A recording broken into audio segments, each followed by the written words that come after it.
let me just... Let's see, did that work? Oh, it did! When I started this project, I had a lot of ideas for it. Mainly wanting to make a wiggle. And I did try to do that, but I didn't end up doing it because it's a lot cheaper and less time consuming to make something stationary. However, if you guys want to see a wiggly moth, then I will make it for a future project. Now initially I thought I was going to make a flannel moth. It was random. But a polyphemus moth landed on a tree in front of me. And till this point I had never seen a moth this big in person before. So I just knew I had to make it. If it didn't have a vestigial mouth, I think it'd be saying something like, "Hi, bye." But what I think it means by that is, please make me your first moth replica. So that's what I did.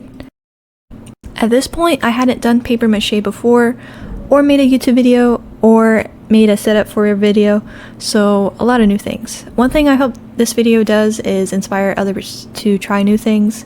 Trust me, it's super rewarding.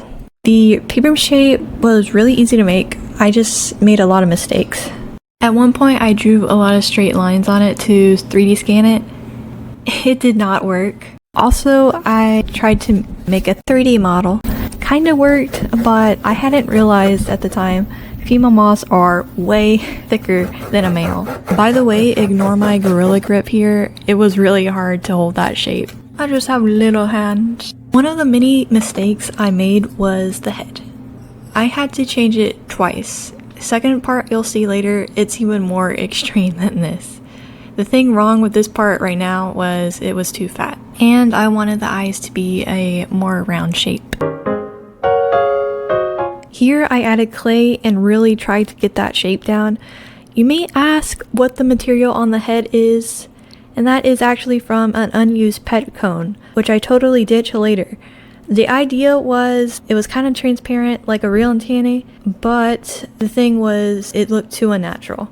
Alright, so the reason it looks like it has a bad case of acne right now is because the lines that I used for the 3D scanning that didn't go well, they were actually starting to bleed into the clay, but it wasn't a big deal because I make changes to it later anyways.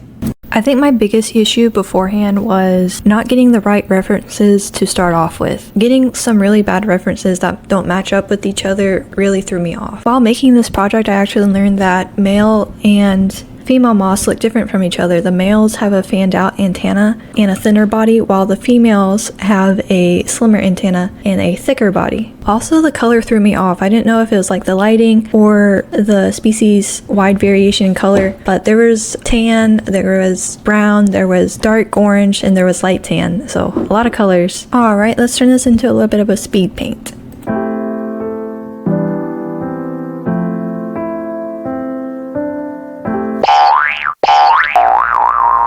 And the spaghetti wire. I totally got rid of this too, but it got my hopes up for its shape early on. The reason I didn't use it was because the ends are too thick for toes. I plan to use a different wire for that purpose. So once I got all the legs done, I got rid of them.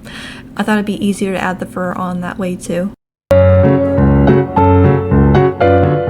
I don't think putting on the fur was a methodical process, more just kind of tedious. I put on the fur where I thought it would fit best, and then I fixed the parts that didn't quite line up later. I made sure all of it went in the right direction, and I combed it up before cutting. The reason I combed it upwards was so it didn't stop abruptly at one point. When you comb it upwards, it kind of forms a beard shape and flows more smoothly into the rest of the fur. Probably common knowledge to people that have done this before, but this was my first time. And when I was doing the fur, I soon realized that the eyes and the whole structure needed to change.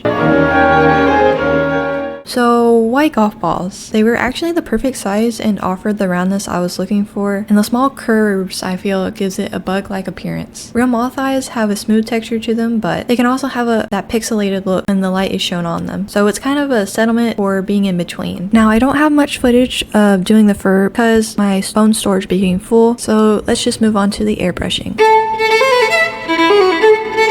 What airbrushing had taught me was I just need to get the right fur color for next time, and I need to be able to stick with that color. Remember earlier when I said I got confused by the lighting? Yeah, that's about here. I sprayed up from tan to basically red, and I ended up leaving it a tannish orange. And you see, I didn't cover the eyes last time, and that's because I thought I could just paint over them again. But they looked so cakey, so I tried taping it over this time, and it looked so much cleaner. At this part, I had to airbrush again because the parts that were patchier had to be filled in with more fur. I also added that fur puff at the top, and when my airbrush wasn't working, it kind of just looked like a sauna towel. So I was so glad to finally be able to paint again. It's crazy. Now the antennae is what really starts to pull it together. At first I thought I wasn't gonna paint the antennae, but I mean, just look at this.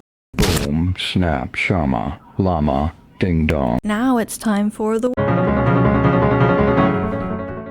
wings were the most fun yet difficult part, and I'm still not done with them, by the way. The reason they're taking so long is because of the cloth I have to glue onto the wire, and there's a lot of wire. I'm gonna do 4 whole wings just like this one, and then I'll be painting it, which is the best part. So guys, if you've made it this far, thank you so much.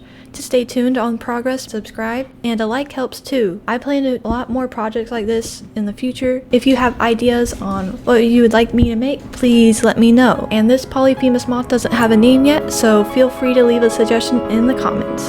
Thank you guys again. Until next time.